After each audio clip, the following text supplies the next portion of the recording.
I got a shocking set of statistics to present to you. So the number of Canadians in their 20s, 30s, and 40s who are expected to die of suicides caused by pandemic restrictions is greater than the number of Canadians in their 20s, 30s, and 40s who have actually died of COVID-19 so far. Yes, that's right, more suicides than actual coronavirus deaths in those age brackets. Really? Where did you get these numbers from? How could this possibly be? Why are we not talking about this more? Well, more on that last question in a moment. Where do the numbers come from? Well, the deaths per age bracket are reported by the federal government. They have open data websites that you can check out. You can sort of tabulate things by age bracket. As for the projected suicides, a psychiatry journal published this. A number of researchers undertook this back in May to project the low end and high end estimates of added suicides there would be in Canada this year as a direct fallout from the pandemic. And then you can take a look at other statistics that break down the percentage of suicides every year in Canada by age bracket, and you can extrapolate from that. Wow, this is really something.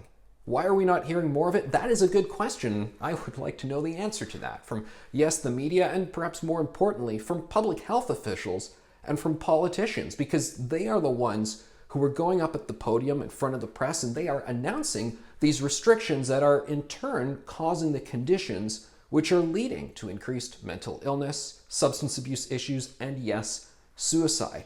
The Canadian Mental Health Association actually released a report that found that the numbers of people who are considering suicide in Canada have had thoughts of it has drastically increased. In the first wave, the numbers doubled from what they were in normal years, and now in the second wave, the numbers have doubled from what they were in the first wave. The toll is only rising. It is only mounting.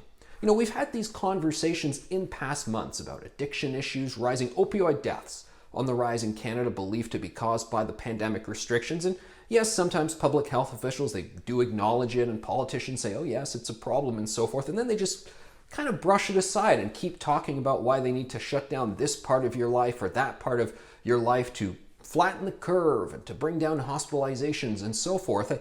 They almost talk as if those are the only numbers that matter or the all-important numbers that matter, and then they just don't include all of these other societal harms in their calculations. It's very troubling.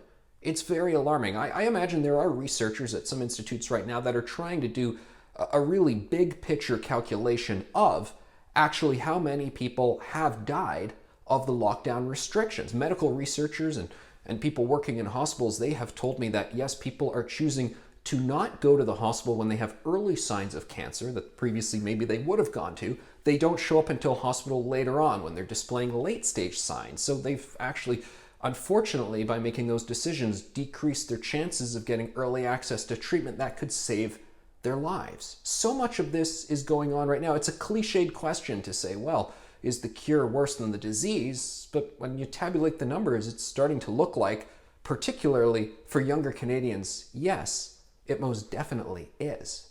And we need to talk about this a whole lot more.